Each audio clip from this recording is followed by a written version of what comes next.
ان کی ایکسپیٹریٹ کمیونٹی تھی، ان کے جو باہر ہندوستان کے جو لوگ باہر کام کر رہے تھے اور چائنا کے لوگ باہر کام کر رہے تھے.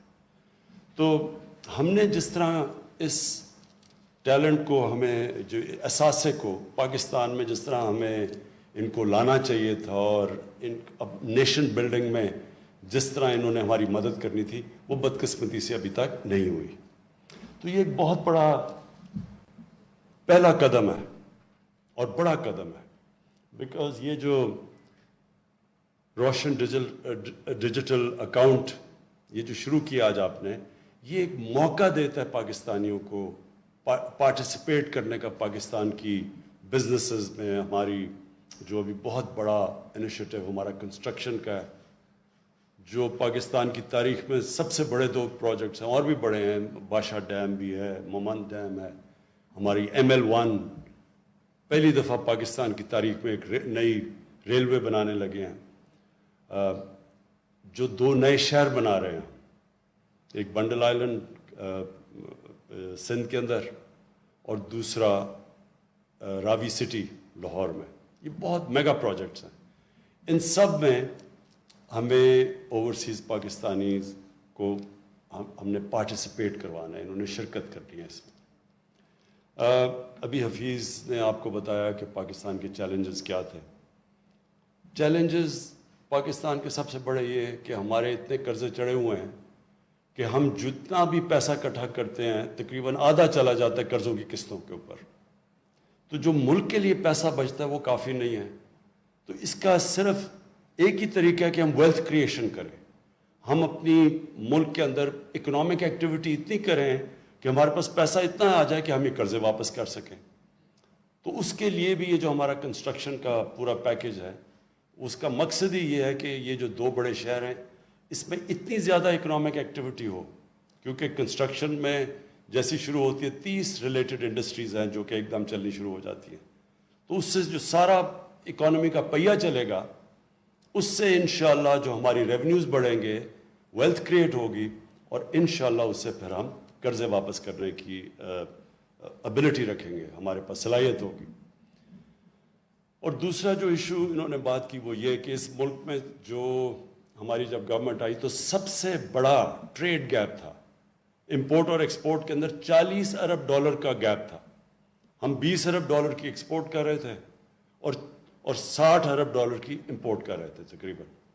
تو یہ اتنا بڑا تاریخی جو ٹریڈ گیپ تھا، جو اور کرنٹ اکاؤنٹ ڈیفیسٹ بھی تاریخ تھا $20 ارب ریمیٹنس نکال کے بیچ میں سے. تو یہ جو ہمارے پاس ڈالرز کی کمی ہے، اس کا ڈائریکٹ امپیکٹ روپے کے اوپر پڑتا ہے. جب ڈالرز کی کمی ہوتی ہے تو روپیہ گرنا شروع ہو جاتا ہے. تو اس کو جب روپیہ گرتا ہے تو چیزیں مہنگی ہونی شروع ہو جاتی ہیں اور پھر انویسٹمنٹ بھی رک جاتی ہے. لوگ جنہوں نے پیسے باہر سے لگانے ہوتے ہیں وہ سوچتے ہیں کہ اگر روپے نے گرنا ہی ہے تو وہ ڈالر میں پیسہ رکھیں. تو اس سے ساری اکانومی کی جو اکانومی کی ویلتھ بھی نیچے چلی جاتی ہے اور پھر جو انویسٹمنٹ بھی رک جاتی ہے. تو اس کے لیے ایک تو یہ ویلتھ کریشن اور دوسرا ڈالرز ہم کیسے بڑھائیں، اس کے لیے اوورسیز پاکستانی کی ہمیں بہت ضرورت ہے. ریمیٹنسز ان کی بڑھ گئی ہیں، لیکن ہم ایسی چیز چاہتے ہیں کہ ان کی اب انویسٹمنٹ آئے ہمارے ملک میں. ابھی تک ہم ان کو کوئی وائبل چیزیں نہیں پریزنٹ کر سکے انویسٹ کرنے کے لیے. جو کرتے بھی ہیں انفارچونیٹلی ہمارا سسٹم جیسے ایز آف ڈوئنگ بزنس آسانیاں ہوتی جائیں گی انویسٹرز کے لیے تو انشاءاللہ وہ ادھر بھی آئیں گے. لیکن یہ جو ہمارے 2 میگا پروجیکٹس ہیں اس میں کیونکہ عموماً وہ پراپرٹیز میں انویسٹ کرتے ہیں تو یہ بہترین ان کے لیے اپرچونیٹیز انویسٹ کرنے کی ہوں گی. میں ایک چیز اب اوورسیز پاکستانی اس کے اوپر کہہ دوں. ہمارے ملک میں پتہ نہیں یہ کیا مسئلہ ہے لوگوں میں کہ وہ اوورسیز پاکستانیز کو یا ڈیول نیشنل کو ایسے سمجھتے ہیں جیسے وہ کوئی ملک کے غدار ہیں. سسپیشن سے دیکھا جاتا ہے جی وہ ڈیول نیشنل ہے. پہلے یہ ہم سمجھیں کہ یہ کیوں 90 لاکھ تقریباً پاکستانی باہر کیوں گئے، کیونکہ یہ زیادہ تر ہم نوکریاں نہیں دے سکے. دوسری چیز وہ اتنے کئی وہاں پاکستانی کوالیفائی کر بیٹھے، ان کی کوالیفیکیشن اتنی اوپر چلی گئی ہیں کہ ہمارے پاس ان کے لیے سوٹیبل جابز نہیں ہیں. جاب ہیں تو ہم پیسے نہیں ان کو دے سکتے جو ان کو ملنے چاہیے. لیکن اوورسیز پاکستانی اس میں کب اپنے ذہن میں ڈال لیں یہ ہمارا سب سے بڑا ایسٹ ہے. اس سے بڑا کوئی ایسٹ نہیں ہے. بہترین مائنڈز باہر ہیں, پروفیشنلز باہر بیٹھے ہیں, انٹرپرینرز باہر بیٹھے ہیں. جب بھی ہم ملک میں کنڈیشنز کریٹ کریں گے, یہ ہمارے پاس اتنی بڑی ریسورس پول ہے جو واپس آ سکتا ہے پاکستان میں. لیکن ان کو اس طرح ٹریٹ کرنا چاہیے, وہ اوورسیز وہ جی ڈیول نیشنل ہے, وہ یہ عہدہ نہیں لے سکتا, اور وہ کوئی منسٹر نہیں بن سکتا, ہر دوسرے دن عدالت میں لوگ چلے جاتے ہیں. میں ابھی تک حیران ہوں کہ ان کو یہ نہیں سمجھ آ رہی ہمارے لوگوں کو جو یہ اس طرح کی باتیں کرتے ہیں, کہ اگر میں آپ کو مثال دیتا ہوں, شوکت خانم کینسر ہاسپٹل ایک اسپیشلائز کینسر ہاسپٹل ہے.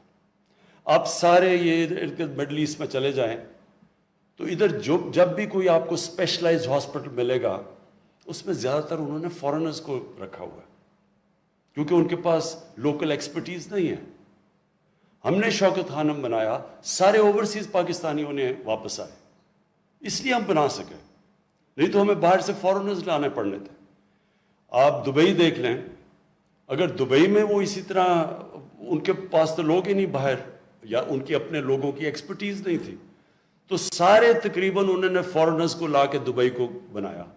پولیس چیف بھی فارنر ہوتا تھا, ایمریٹس ایئر لائن کا بھی فارنر ہوتا تھا.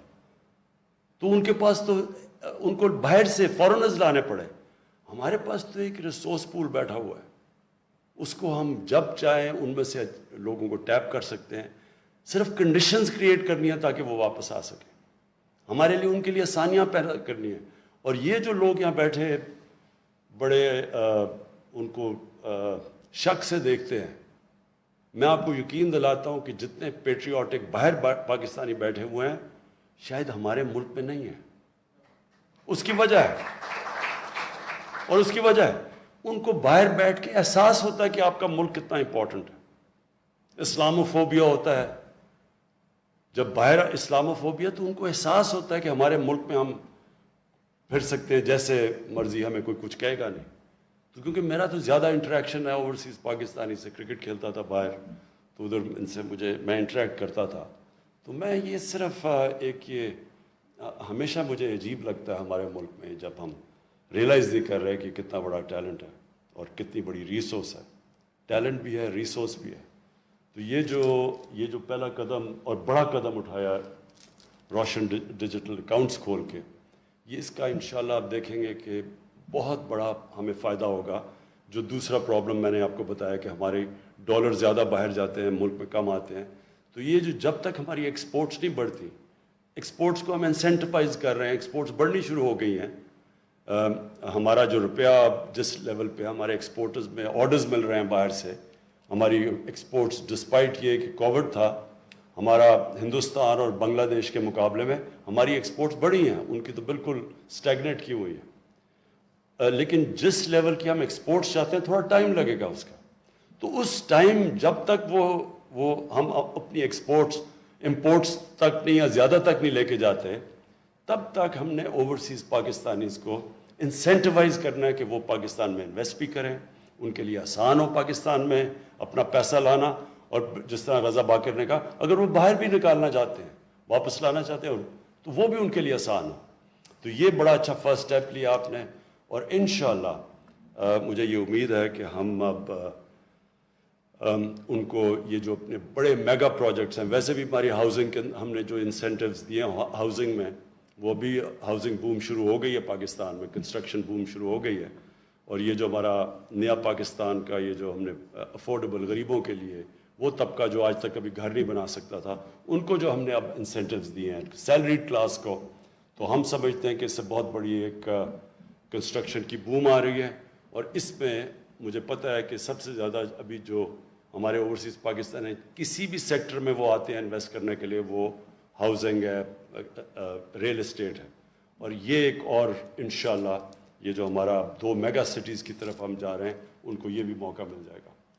تو پھر سے میں آپ کو, رضا آپ کو اور حفیظ آپ کو, آپ کے اکنامک تھنک ٹینک کو, سب کو میں مبارک دیتا ہوں. یہ بہت بڑا آپ نے پہلا قدم اٹھایا.